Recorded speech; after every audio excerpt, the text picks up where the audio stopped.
pero sí es un éxito el programa. Jorge, ¿qué tan crítica es la situación de los industriales en este momento en nuestro país? ¿Cómo está la situación después de esta, bueno, con este especie de balde de agua fría que dice don Napoleón que se da al eliminar de tajo el subsidio a la energía eléctrica?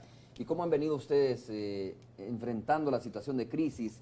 ¿Si ha habido más despidos? ¿Cuál es la situación laboral, por ejemplo, de las personas que trabajan en el sector industrial del país?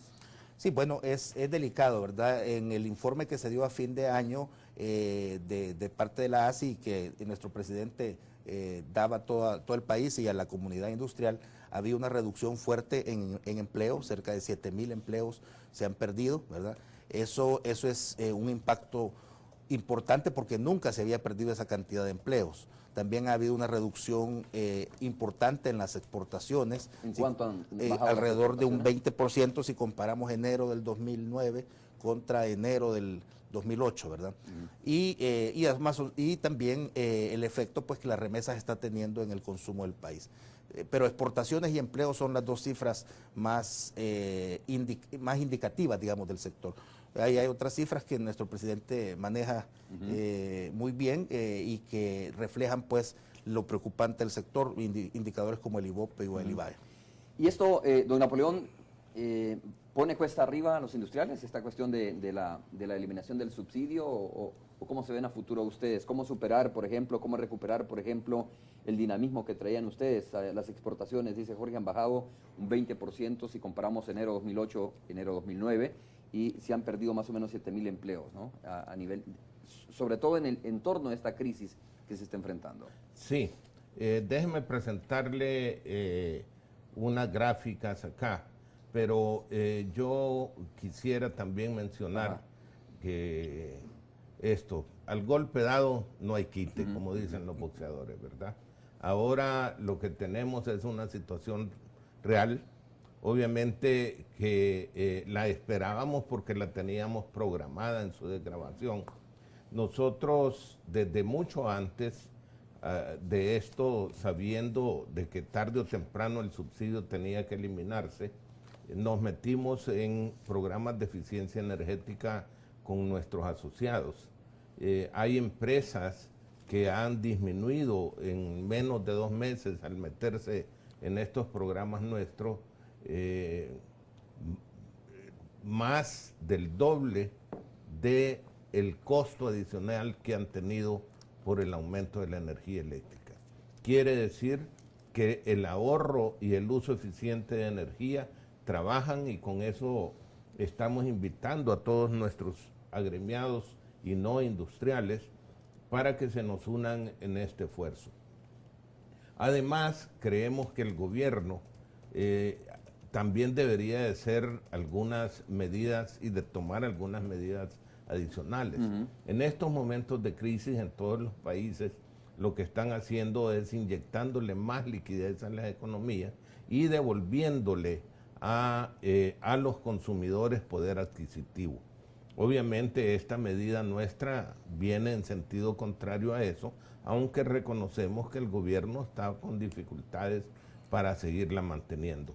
Pero al menos deberían de tomarse otras medidas como apoyo a los sectores productivos nacionales. ¿Como cuáles, por ejemplo? Déjeme decirle, por ejemplo, se puede tomar un acuerdo de ministros mientras sale un acuerdo legislativo que se le dé preferencia al consumo de productos nacionales en las compras gubernamentales, por ejemplo.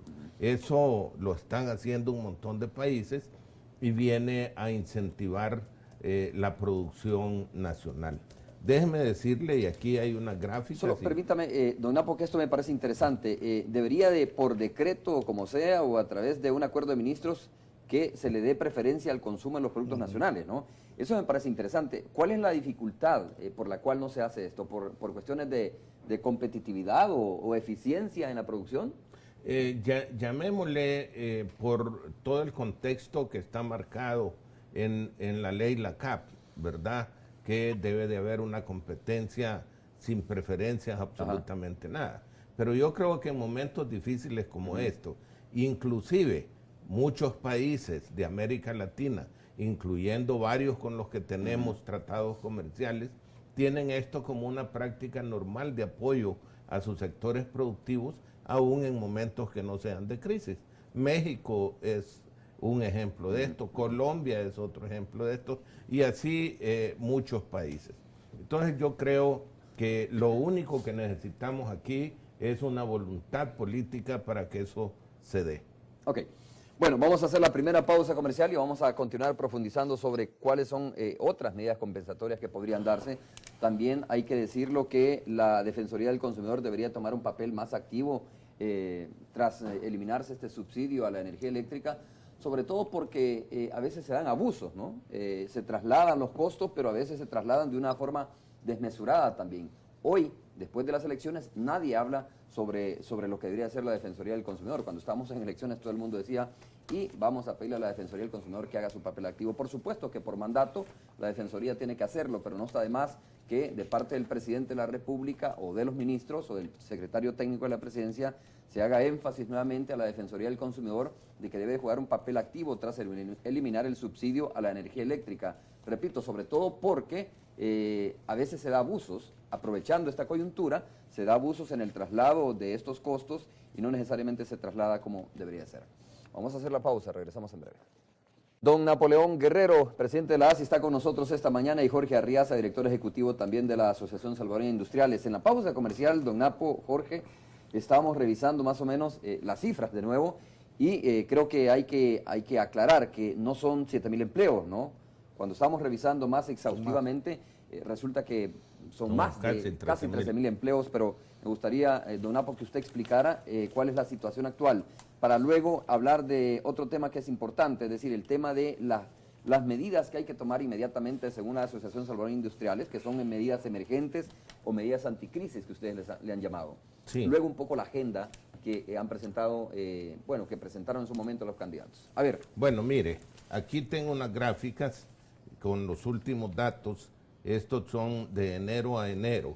Ahí podemos aquí vemos definitivamente cómo se ha caído el empleo del sector industrial. De enero a enero, ajá, prácticamente se han caído casi 13.000 empleos.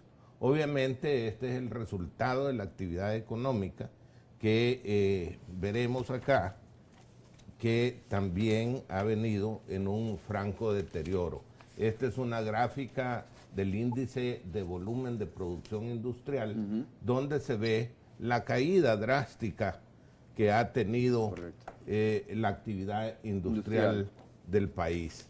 Esto viene obviamente concatenado con un montón de factores. Aquí hemos hablado de las exportaciones. Las exportaciones efectivamente a enero, de enero a enero, ahora los últimos datos que tenemos, y todos estos son datos del Banco Central, las exportaciones en valores se han caído 6%, pero en volúmenes se han caído 22%. 22% es una caída drástica, digamos. ¿Y esto digamos. significa que se han cerrado empresas, don Napoleón, o ha reducido, ha disminuido la producción de estas empresas? Bueno, mire, yo creo que especialmente es una disminución en la actividad. Los empresarios, usted sabe lo difícil que es abrir una empresa y tratan de hacer lo máximo por mantener sus fuentes de trabajo y todos sus maquinaria y equipo trabajando, porque cuando pierden actividad definitivamente o cierran, es muy difícil recuperar nuevamente la habilidad de seguir trabajando. Entonces lo que más ha sucedido es una disminución en la actividad empresarial. A ver, ante esta situación que se ha planteado y que se ha generado principalmente por la situación de crisis mundial, pero también por medidas que de alguna manera se han tomado en el país, Jorge, se plantea precisamente 12 puntos emergentes, ¿no? 12 puntos que son como insalvables para ustedes para poder retomar el dinamismo. Si me permiten leerlos así rápidamente, porque me parece por lo menos los titulares que son bastante cortos también. El primero es la inyección de liquidez al sistema bancario, el segundo es la creación de un banco de desarrollo productivo, el número 3 es la creación de nuevos bancos privados, esto es importantísimo, la preferencia a productos nacionales, lo que ya explicaba por ejemplo don Napoleón, mantener el apoyo del 6% a las exportaciones y agilizar las devoluciones y reintegro del IVA en el Ministerio de Hacienda. También implementar una política de diversificación de las exportaciones, la aprobación de la ley de reactivación del empleo, y el número 8 es el fomento de la producción. El 9 es incrementar los aranceles compensatorios para la importación de productos, especialmente los provenientes de China, dice. Esto es importante también discutirlo. Acelerar y facilitar el proceso de unión aduanera, cambiar de modelo de precio a modelo de costos en el despacho de la energía eléctrica, dice, ¿no? Y además, concertación entre el partido Arena y el FMLN. Esto último también es sumamente importante. A ver,